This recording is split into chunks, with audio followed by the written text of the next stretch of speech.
Jai Shriman Narayan. Jai Shriman Narayan.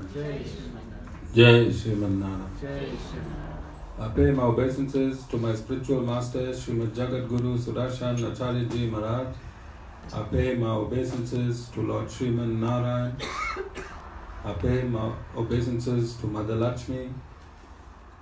And I welcome all of you to this Sunday satsang at the Sri Narayan Dham.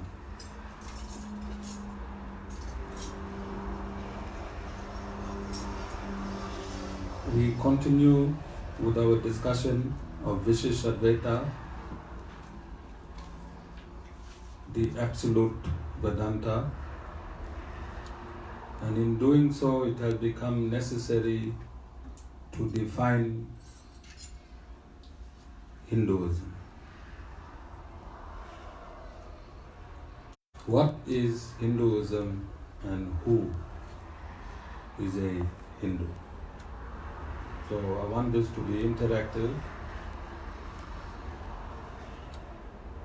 Find Hinduism.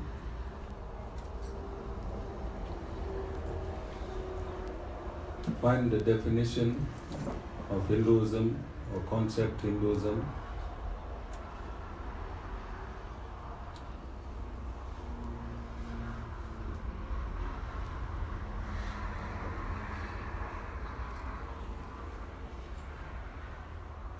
Anyone found it? Read it. Hinduism is the world's third most popular religion, with around 750 million followers.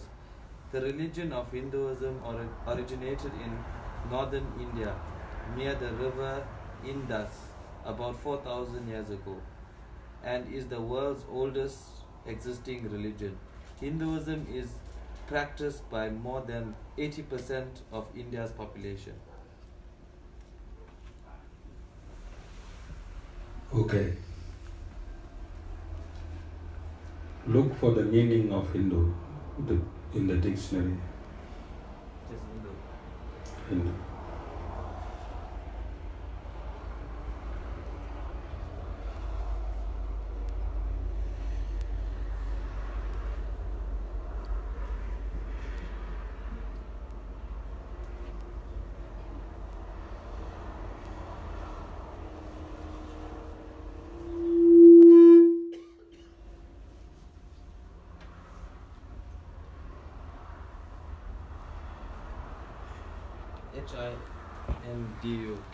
It doesn't come up with anything.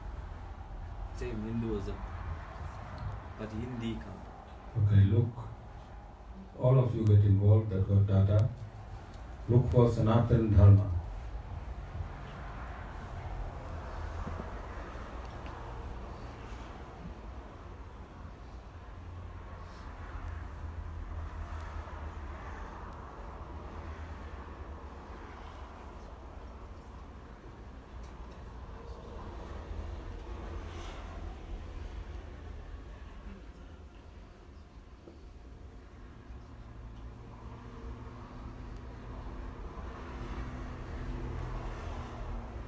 Anyone found Sanatan Dharma?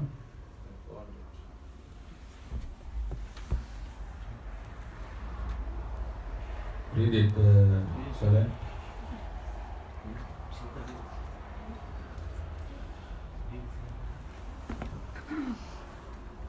Read it on the mic.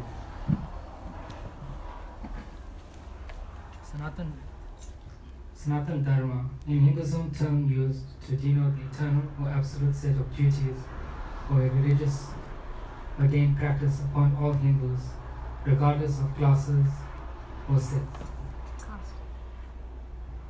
Caste. Yeah, classes, caste or sects. That's all. Okay, so Hinduism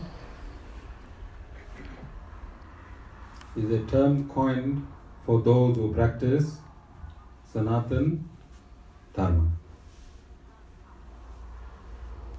From these two information that I asked you to find, Hinduism is a term used to describe those who practice Sanatan Dharma.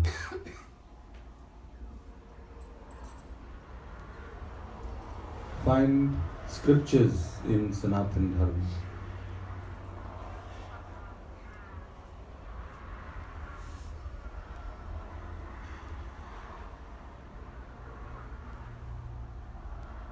Don't think we should get Wi-Fi in ashram.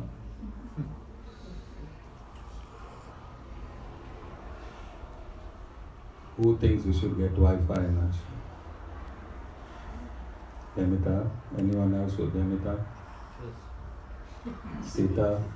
Demita and Sita? Anyone else with them? Rahil? Anyone else? Nilendri? Okay, each of you 150 Rand a month, 600 Rand a month, telecom. Where's our treasurer? Vasan is not here. Oh no, our treasurer is here, Rahil. Rahil, apply to Telcom for Wi-Fi in this ashram. We already have 3 donors, including yourself. Did you find? Did somebody find? I found it. You want the scriptures of Sanatan Dharma? Yes. Okay, got it. Read it out. Okay. Give her the mic, somebody. Come sit on this side and read.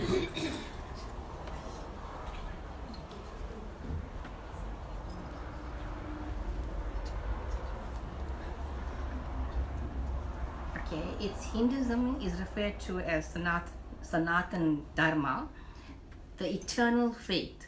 Hinduism is based on the practice of Dharma, the code of life. Hinduism has no founder. While religion means to bind, Dharma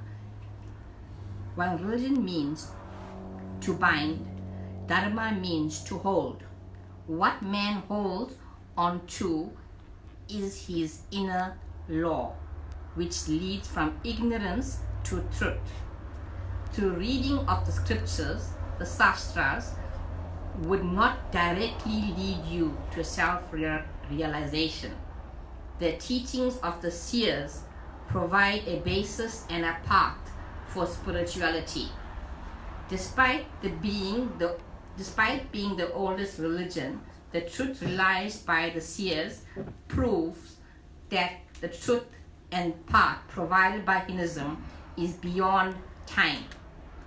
Hinduism is more a way of life than a specific religion. In Hinduism, one can find all religions of the world. Various religions like Buddhism, Sikhism emerged from it. The most important aspect of Hinduism is being truthful to oneself. Hinduism has no monopoly on ideas. It is open to all. Hindus believe in one God, expressed in different forms. For them, God is timeless and formless entity. Hindus believe in the eternal truths, and these truths are open to anyone who seeks them, even if he or she is ignorant of Hindu scriptures or ideas. This religion also professes non-violence, ahimsa, paramo dharma. Non-violence is the highest duty. True ahimsa implies courtesy, kindness, hospitality, humanity, and love. Most of the Hindus do not know about their scriptures. They are aware of Ramayana, Bharata, Bhagavad Gita only. But we have a lot of scriptures. Every Hindu must be aware of his or her scriptures. This is a small attempt to give the reader a brief knowledge about our scriptures. So, those that follow Sanatan Dharma are called Hindus, and in Sanatan Dharma there are scriptures to be followed. Those scriptures include experiences by the seers, S-E-E-R-S. These are seers of the Absolute truth, this absolute truth is timelessly compiled in what is called the four Vedas. The four Vedas are as follows. The oldest Veda, the most ancient Veda, with over 10,000 verses, is the Rig Veda. Then is the Yajur Veda, then the Sama Veda, and then the Atharva Vedas. These Vedas, each of them is broken into four parts. These four parts are the Brahmanas and the Samhitas,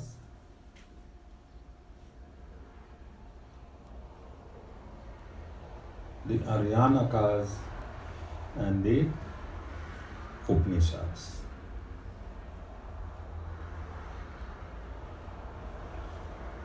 God has created a perfect system. God has created the perfect and absolute system in Sanatan Dharma. This system is called the Varna Dharma. The Varna Dharma or the Varna Ashramas. These are natural divisions of society that when they exist or coexist in harmony, then society becomes perfect. When these four divisions of human society coexist in harmony, then society becomes perfect. And these four social divisions are called, heading these social divisions are the Brahmins. They are the intelligent class, and when we use the word intelligent in terms of scriptures, knowing the scriptures, realizing the scriptures, practicing what has been realized through the scriptures, and through preach what has been realized through practice. These are called the Brahmanas.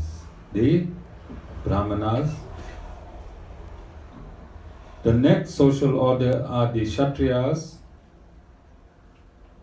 or the administrative or ruling class. The next social order is the economic class or the Vaishyas, and the next social order are the Sudras or the labor force. This four social order exists simultaneously in every part of the globe, knowingly or unknowingly. In every system there is a priest, in every system there are administrators, in every system there is a government, in every system there is commerce, and in every system there is labor. Is there not? Is there not? Which country in the world can deny this system? Can any country in the world deny this system? Be it a first world or a third world. This system is found in the Rig Veda, and the Rig Veda has already been scientifically proven to be the oldest scripture on earth. Scientifically proven to be the oldest scripture on earth.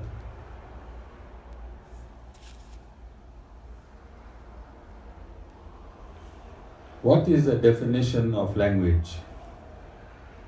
Somebody find the definition of language.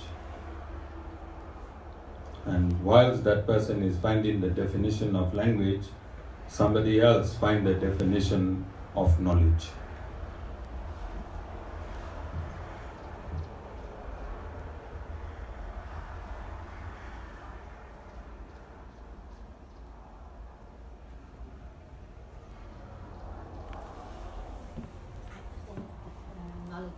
What is knowledge?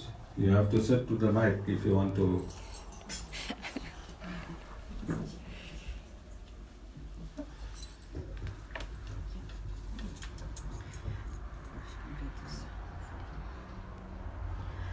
Knowledge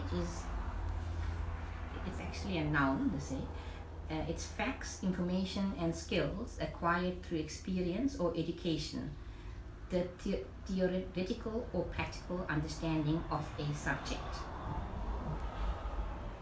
Secondly, it's also an awareness of familiarity gained by experience of a fact or a situation.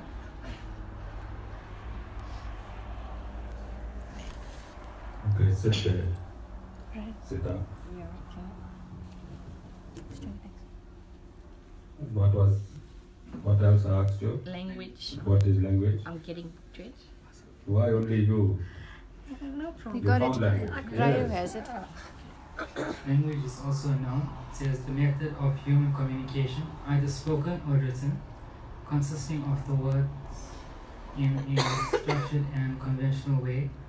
Secondly, a system of communication used by a particular country or community.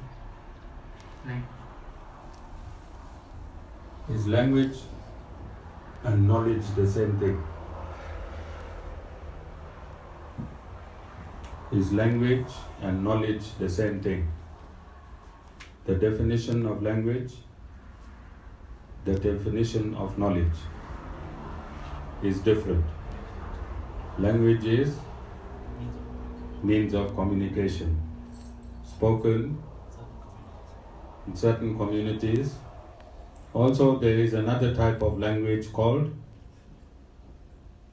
which is not spoken, but it is prevalent in today. It's called sign language for people that cannot speak. So sign language, if you speak in sign language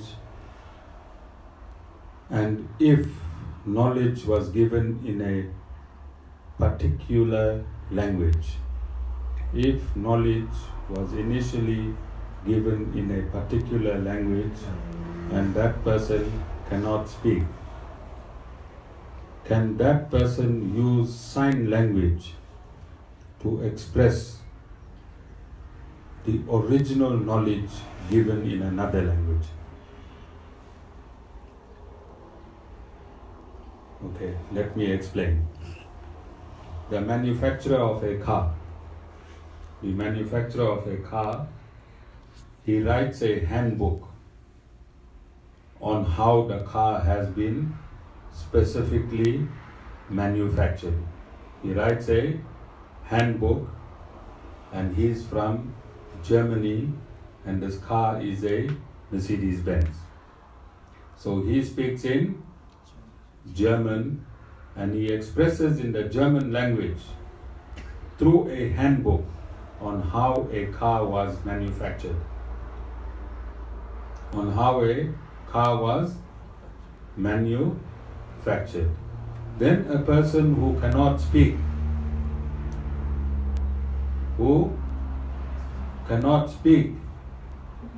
can he be taught that handbook, that knowledge that is contained in that handbook, which was originally in German? can he be taught that language, that knowledge in sign language? Absolutely. Yes. So language is not a barrier in knowing the absolute truth in which it was originally spoken, because language is simply communication. It has no impetus on the knowledge itself. It has no impetus the knowledge in any way. Language can't say that knowledge is absolute or not, can it? It can only convey that knowledge which has been presented in another language. One language can convey that original knowledge that was presented in another knowledge. It cannot verify the absoluteness of that language. Knowledge is knowledge. Knowledge is the knowable. Knowledge is to know. Language is to communicate the knowable. Language is to communicate the known, so that it can become knowable to the person who is ignorant of the known. Do you understand? So the Vedas were written in a language called Sanskrit. Today I'm communicating the Vedas in English. Does it dilute the actual knowledge of the Vedas in any way if I give it to you verbatim?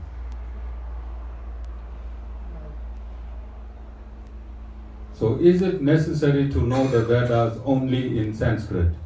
Or you can know the Vedas in any part of the world, in whichever language that is convenient to you.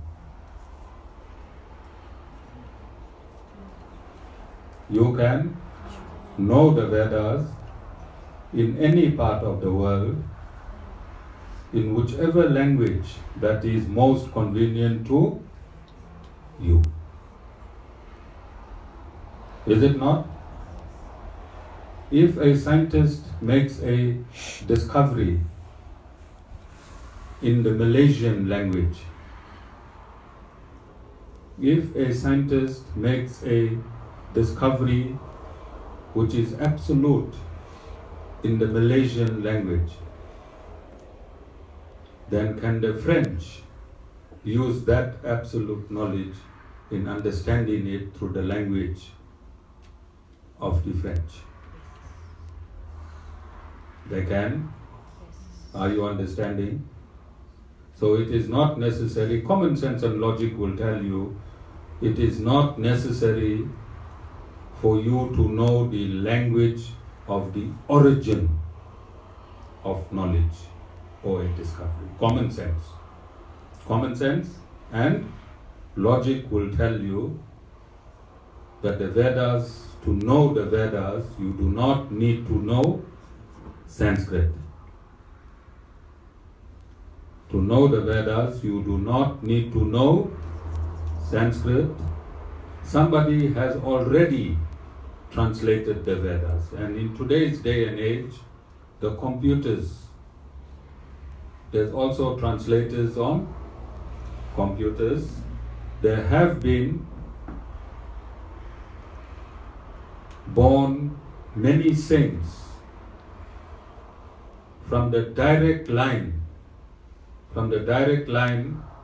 of the origin of knowledge. In Sanatan Dharma, who is the originator of knowledge? Lord Narayan. Lord Narayan is the originator of knowledge. From him, through Mother Lakshmi, through Vikvaksena, coming down the line of the 12 Alvars, Lord Sri Ramanuj, Swami Sudarshanacharya Ji Maharaj, and myself, I am given, I think, the only Guru to give this knowledge now in English that Lord Narayan gave in Sanskrit, right up to Guruji who gave it in Hindi. You understand? Who heard of Pythagoras' theorem? What is Pythagoras' theorem? Can't remember. If I'm sick, I'll never come to you. What is Pythagoras' theorem?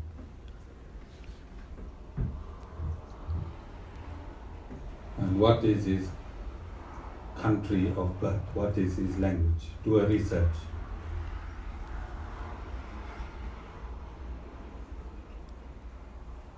Is somebody looking for Pythagoras? Yeah.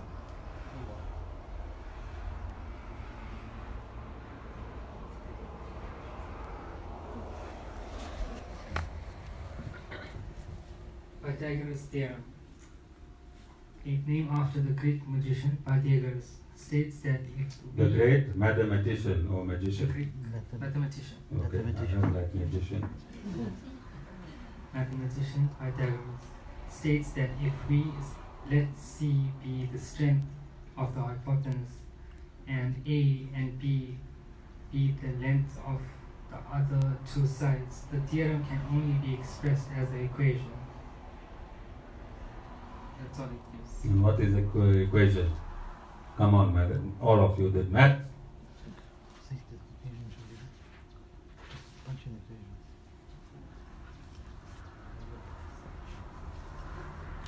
Equation is statement. No, I want to know what is the Formula. A formula. formula. Type in Pythagoras formula. Formula. Okay, type in there Pythagoras country of birth. You.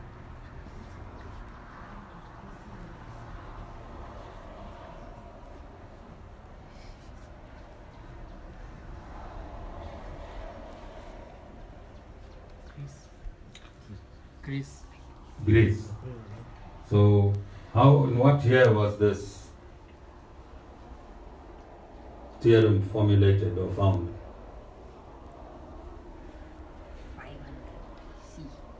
500 BC. 500. BC and 475 BC. Okay, between 500 BC and 400 BC. 475, yeah. 475. Yeah. All right. So, the length. What is the formula? Hypotenuse. What is about? What's the story about the hypotenuse? Come, Anita.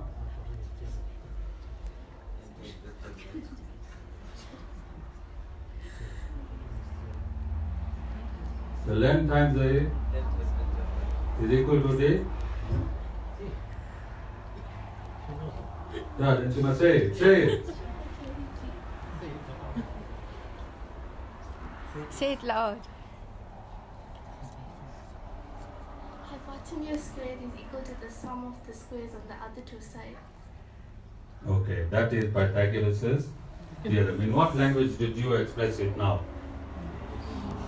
In English. 500 BC, what language did he express it? In Greek. Is it still holding true today? It is? It is.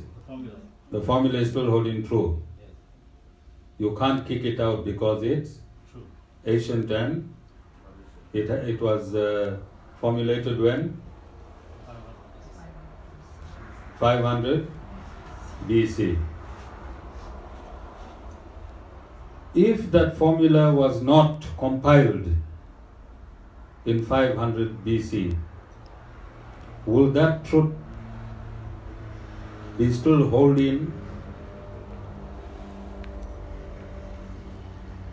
or not?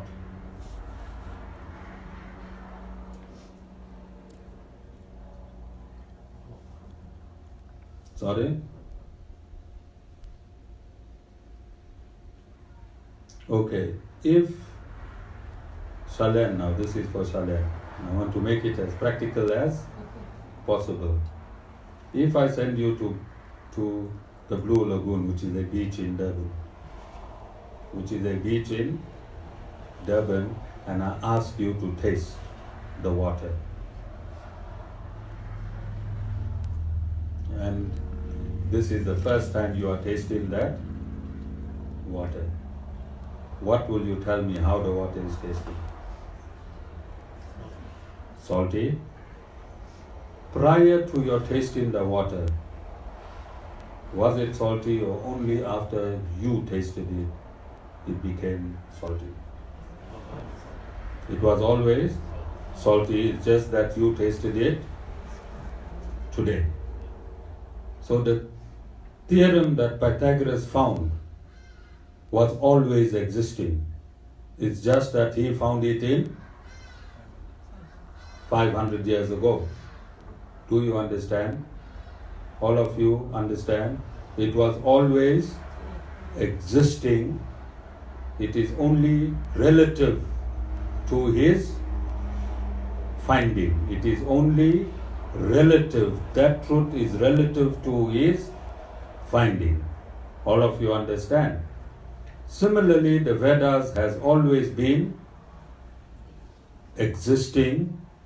It is relative to being compiled 5,000 years ago by Veda Vyas. So it has been eternally existing. Eternally existing means that there was never a point that the Vedas did not exist. There was never a point that the Vedas did not exist. A date has been given 5,000 years ago when Veda Vyas compiled it in writing. Up until the time it was compiled in writing, it existed through oral tradition. It existed through oral tradition. All of you understand this. If something is eternal,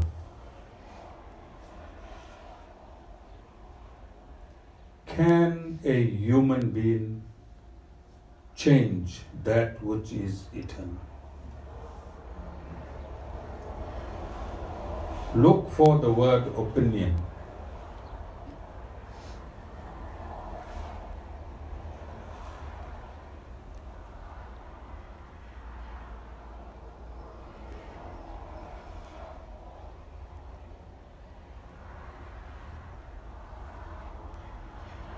Jana, I didn't see a phone in your hand, but I saw your hand going up.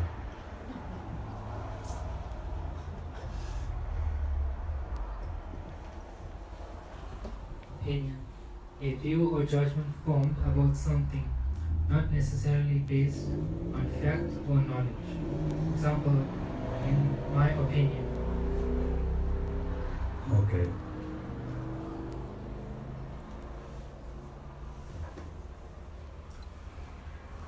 If you have to disqualify the theorem of Pythagoras,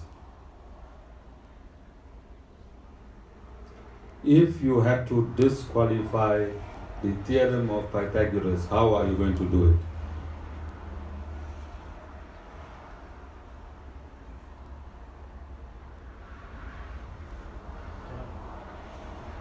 First,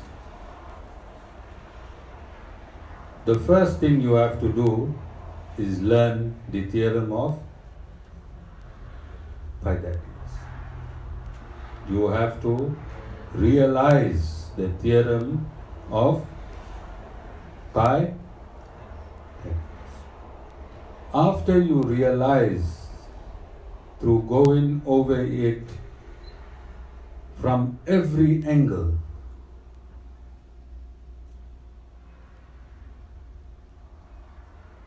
you will find that it cannot be proven wrong. If you do not understand maths, if you have no understanding of mathematics, if you do not understand what square means, if you do not understand what square root means, if you do not have a passion for mathematics, if you hate mathematics, if you have no passion for mathematics, if you hate mathematics, or if you are in ignorance, does that give you a qualification to reject the theorem of Pythagoras?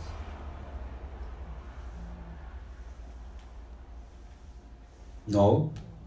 No. So in order to learn and realize the theorem of Pythagoras, you have to draw triangles. Ashilka, you have to draw triangles,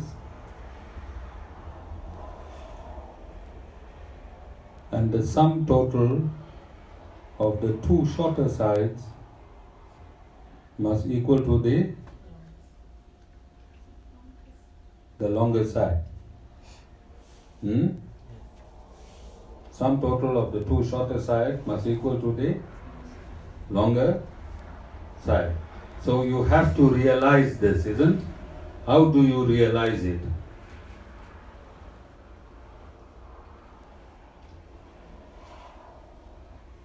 By the formula provided by Pythagoras himself. So you have to use the formula, you have to realize it, and when you realize it, then you understand it. So similarly, to understand the Vedas, there is a formula. To understand the Vedas, there is a formula. What is the formula?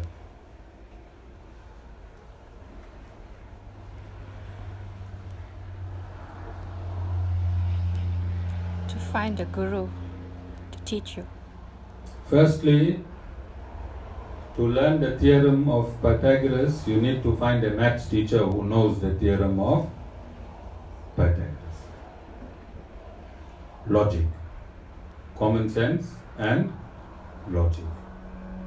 To know the Vedas, you need to find a spiritual practitioner who has realized the conclusion of the Vedas. Like how you found a mathematics teacher who has found the conclusion of the theorem of Pythagoras. Then you had to conform to certain disciplines. Ashilka, what is a discipline? You must pay attention to the instructions of the mathematics teacher. You must go home and practice. It's called homework. It's called homework. You must go home and practice that formula until it is within your grasp. You will get hundreds of examples, thousands and thousands of examples you must use to prove the theorem of Pythagoras correct. Who have to do that work? You, Ashilka. You can't sit there like a big boss and say, no, that part of maths shouldn't exist because you do not have capacity to understand it through. How do you understand it? Through hard work. Through hard work. Similarly, to understand the Vedas, you have to undergo austerities and penances. Austerities and penances is exactly like doing your homework in understanding the Pythagoras' theorem through burning the midnight oil. So to understand the Vedas, you are allowed to reject the Vedas like you are allowed to reject Pythagoras' theorem. Pythagoras didn't say, no one can reject my theorem. Did he say that? No. And similarly, nobody is asking you not to reject the Vedas. But you can only reject the Vedas after realizing it. After realizing it. After going through austerities and penances. And the austerities and penances in understanding the Vedas is no drinking, no eating meat, no illicit sex, and no gambling. This is the 4 prerequisites. Then, no anger, no hatred, no jealousy, no pride. Because pride brings in the I factor. Pride brings in the I factor. Pride will make you say, I know more than the Vedas. The Vedas is an opinion. Only pride will make you say that. Pride and illusion. So you have to let go of pride. You have to let go of illusion. When there is no pride, when there is no illusion, when there is no anger, when there is no hatred, when there is no arrogance, then the Vedas reveals its formula to you. Then the Veda reveals its formula to you, how you have maths realization, how you have accounting realization, how you have scientific realization, how you have technology realization, how you have medical realization. Similarly, you have spiritual realization. Every realization you have, there is an authorized system. There is an authorized system to undergo that specific realization. All of you understand. In everything in life there is order, and there is a discipline. So the very same people that go to university, they follow the disciplic succession, don't they? In school, from grade 1, you are always subordinate to a higher authority that knows. You are always subordinate to a higher authority that knows. This is why you go to school. Why you go to school? Why do you go to school? To learn. You go to school to learn. When you are in a state of learning, you are called the disciple. And whom you are learning from, he is called the Guru. And in order to learn from the Guru knowledge, you have to follow that disciplic succession that you are currently involved in. don't you? So the guru-disciplic succession exists in every facet of your life. It does not have to be academic. If you want to be a mechanic, go and find a mechanic and tell him, I want to work for you for free for 2 years. How long? 2 years. Work for him, follow his disciplines, and after 2 years, what will happen to you? You will become a mechanic. Isn't there disciplic guru-disciple relationship? If you want to become a carpenter, even if you want to become a rogue, if you want to become a housebreaker, ask a housebreaker who has not been caught, because one that has been caught is a foolish housebreaker. Alright? Go and find out from a housebreaker how to break into house. Somebody else. You are always acquiring knowledge from somebody else. The guru-disciple relationship exists perpetually. There is not a time that a guru-disciple relationship does not exist. So you went to preschool, you followed the guru-disciple relationship. You went to high school, you followed the guru-disciple relationship. You went to university, you followed the guru-disciple relationship, or you went to work. Even if you left in school in standard 5, when you went to work somewhere, you had to learn under someone else. All the time you are learning and you are subordinate. Every minute of the day, whatever you do, you are learning. Even if you're the owner of a business, you are still learning from other business people how to run your business perfectly. Is there a time when you stop learning? Is there a time when you stop learning? Then what qualifies you not to learn spirituality? What qualifies you to give an opinion on spirituality without undertaking the spiritual methodology of attaining spiritual truths? Who gives you that authority?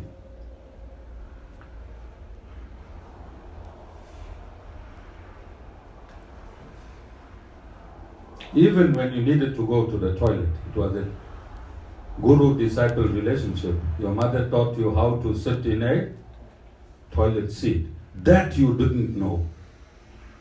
You didn't know how to use the toilet on your own.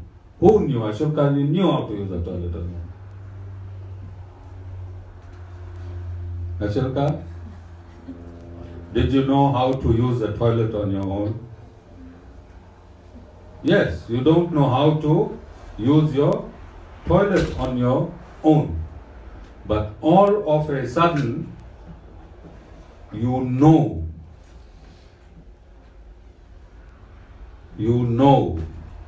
without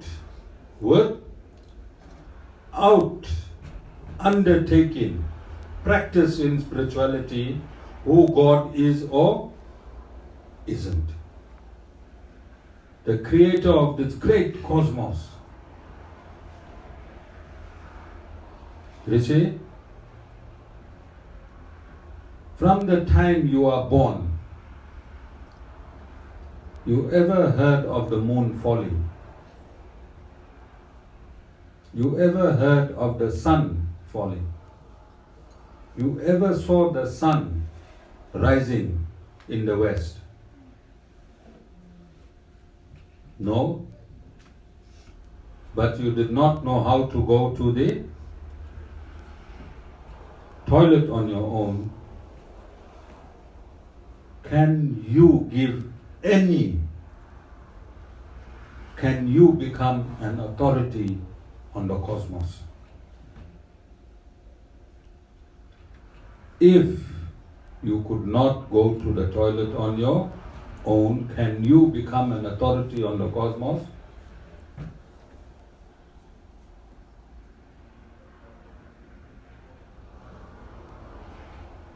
Photosynthesis. What is photosynthesis?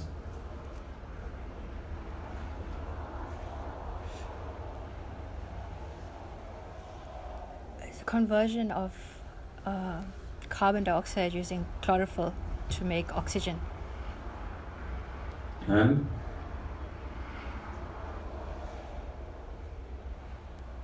where is photosynthesis found? In green plants. In plants. In plants. What do plants do at night? They give off oxygen. They give off CO2. At night they give off CO2. And during the day they give off? Oxygen. They have two phases called the light phase and the dark phase.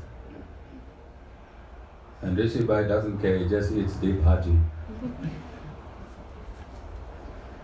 There's a whole universe in one leaf.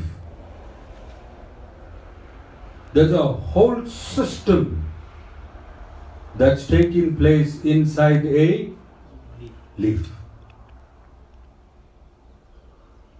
There's an entire world inside a leaf. But you do not know how to go to the toilet on your own, then you can now say that the Vedas must be rejected. It is only an opinion. Can you call yourself a Hindu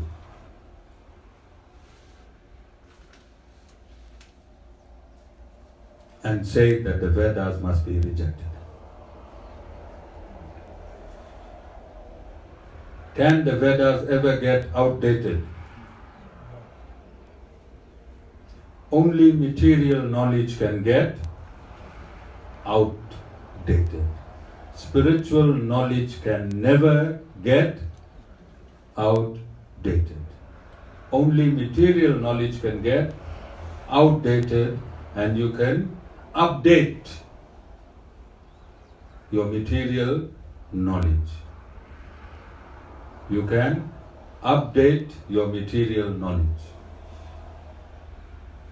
All of you understand? It is a disgrace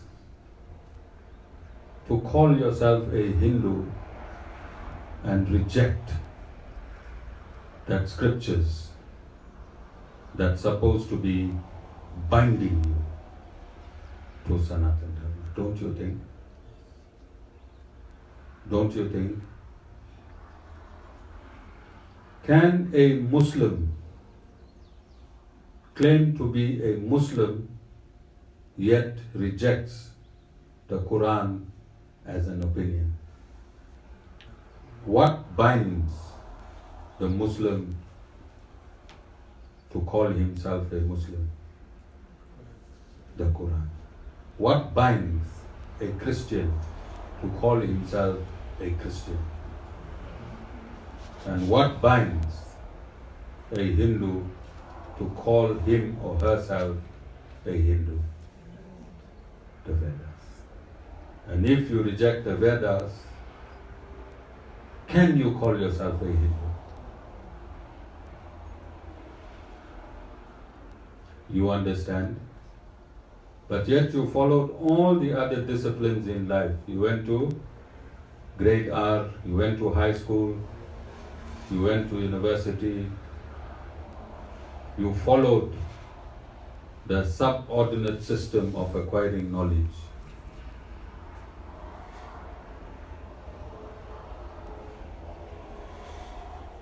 We should not be perplexed.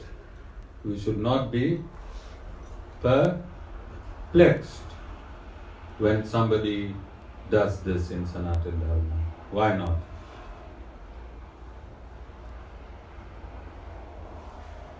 It's a demonic mentality. Because that person that's doing it has already been predicted by God Himself in the scriptures. That person has already been predicted by God Himself in the scriptures. The Vedas is absolute. Lord Narayan is absolute. And the Bhagavad Gita, one of the scriptures of the Vedas, is absolute. And I'm going to do a few readings to corroborate this discourse. A few readings from the authorized scriptures to corroborate this discourse. But before I corroborate this discourse, we want to sum up that unless you have studied a particular subject through the conformities of that specific subject, and you have become a master of that subject, you cannot reject it. You have no authority to reject something that you do not know. No one has authority to reject any knowledge that has not dawned upon you. You understand? Is it logical, this instruction, this summing up I'm giving you? Is it logical? If you yourself, through ignorance, is not familiar with something, can you reject it? You have no authority to reject it. You have to get a certificate in that knowledge. Don't you think? To reject it. You have to have experience in that. You have to undergo it before you reject it. Like the theorem of Pythagoras. If you don't like it, doesn't mean it does not exist. How do you calculate the area of a circle? Sorry? You use a formula with pi r squared. Rishi, you don't go buy a pie from the shop and take a builder's square and square that pie. Alright? This is an abstract formula, 22 over 7. This is an abstract formula, 22 over 7 times the given dimensions will give you the area of a circle. Can you see 22 over 7? Because you can't see it, can you reject it?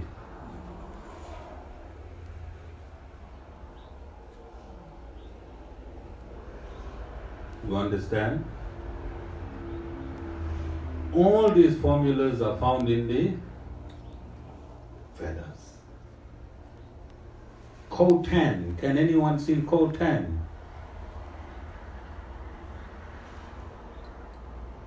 Any more? Who did trigonometry in school? Cotan, cosec, cosine. Can you see it? Does it exist? It exists. Alright? But because you have no capacity to understand it, you have no capacity to understand it because you are not inclined towards maths. Your inclination is not towards mathematics. And if your inclination are not towards mathematics, it will be very difficult for you to grasp indices, algebra, and all these abstract concepts and theorems then blame your incapacity on your affinity that does not exist for maths. Do you understand? What you have to do? You have to blame yourself for not having the affinity for mathematics. Similarly, if you cannot understand spirituality, it means that you have no merits to understand God and His world. You have no merits to understand God and His world from a previous lifetime, and that is why you are ignorant in this lifetime, and that ignorance should not give you authority to disregard the Vedas as an opinion. Do you know how many millions of verses exist in the Vedas?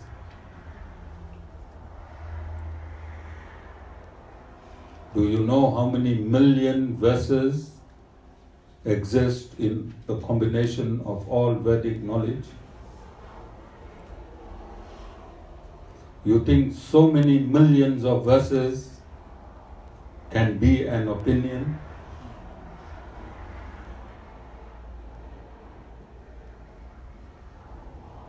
You understand? So let me set this straight with some readings to explain why this crops up in the mind of ignorant people timelessly. Chapter 4, Bhagavad Gita.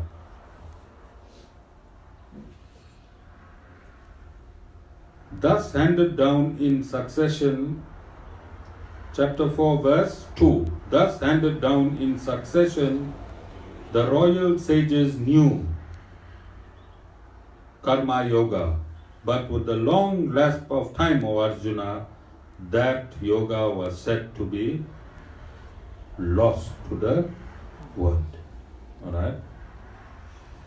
So the only person who will make a comment that the Vedas is an opinion or is untrue or need not be followed is that person who is not connected to the Supreme Personality of Godhead.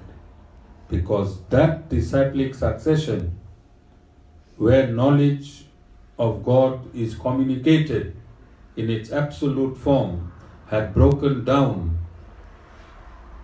and that communication was cut off from the person that is making these allegations. You understand? Lord Shri Krishna has envisaged this in the Bhagavad Gita itself. It is the same ancient yoga which is now taught to you by me, as you are my devotee and my friend, for this is a supreme mystery. For you to know God,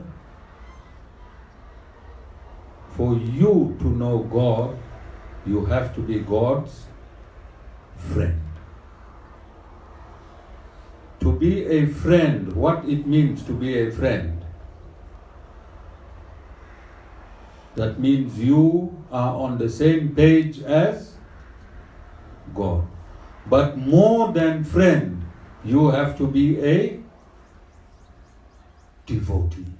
You have to be devoted to God to learn the mysteries of God.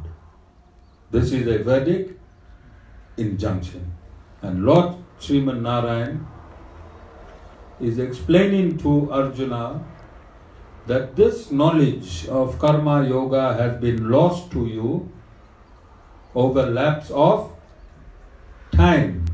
I am now revealing this knowledge to you because you are my friend, but more so my devotee.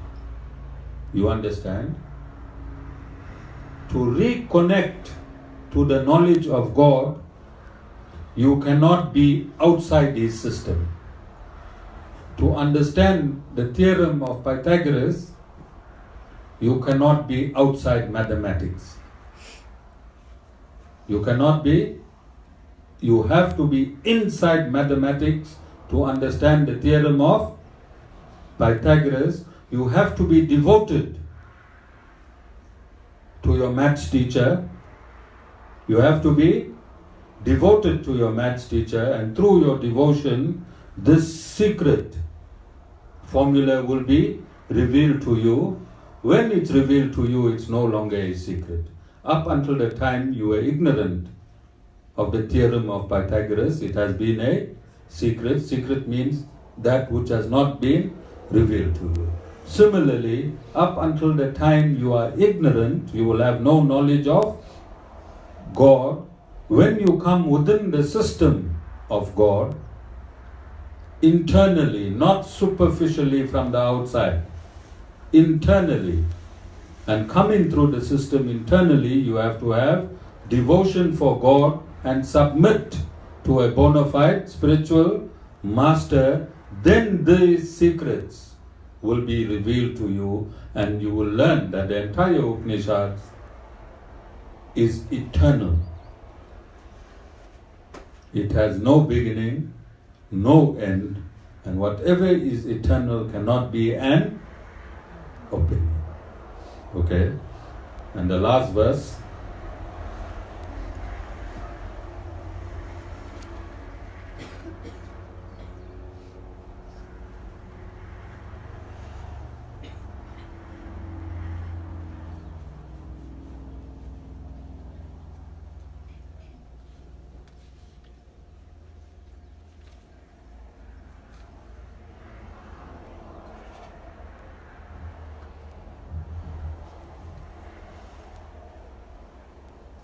So these are the qualities you have to understand the Vedas. These are the qualities that I'm going to read out that you have to understand the Vedas. Number 1, chapter 16, verse 1, fearlessness, purity of mind, devotion to meditation on the knowledge of the self. Devotion to meditation on the knowledge of the self.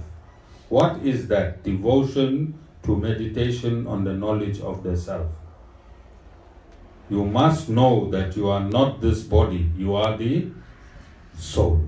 In order to know the Vedas, you have to go through a process called self-realization, where you become detached from the body and detached from materialism. No one has understood spiritualism through materialism. Like you cannot understand the theorem of Pythagoras through history. If you learn history, can the theorem of Pythagoras dawn upon you? You have to learn mathematics to learn the theorem of Pythagoras. Similarly, you have to undergo self-realization to learn spirituality. You cannot learn it from a material platform. You have to dissect your relationship between you and the body. Once you dissect the relationship between you and the body, spirituality dawns upon you. So the Lord said, chapter 16, number 1, fearlessness, purity of mind, means you must be a vegetarian. Devotion to meditation on knowledge of the self means you have to be self-realized. Almsgiving, you must be giving in donation. Self-control, worship, study of the Vedas, austerity, uprightness.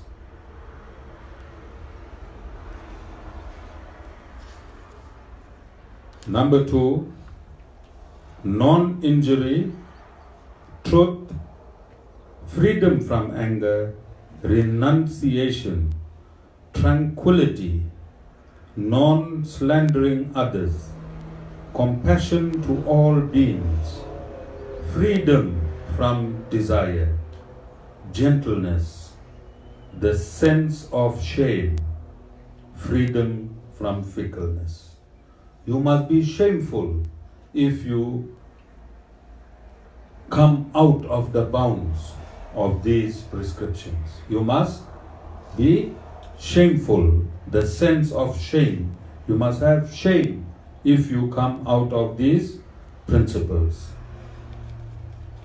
Verse 3, grandeur, patience, fortitude, purity, freedom from hatred and from overpride. These, O Arjuna, belong to him who is born to a divine destiny. What is a divine destiny?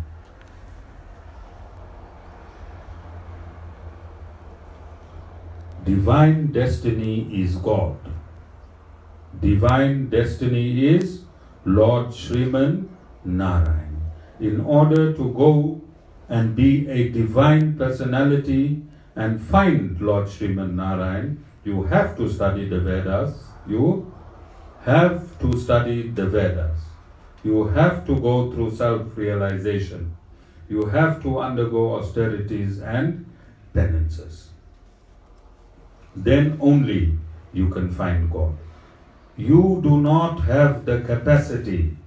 You do not have the capacity to reject the Vedas and form your own scriptures. Number 4. Now these are the people who reject the Vedas. Pomposity, arrogance, self-conceit, wrath, rudeness and ignorance. These, O Arjuna, belong to him who is born to a demoniac destiny. Can you see the parallel? You have to be pure to reach purity, and on your way to purity is the Vedas. If you reject the Vedas, then your destiny is demoniac. And I'm going to read Lord Sri Ramanuj, his explanation on this verse. Damba or pomposity is the practice of dharma for earning a reputation for righteousness.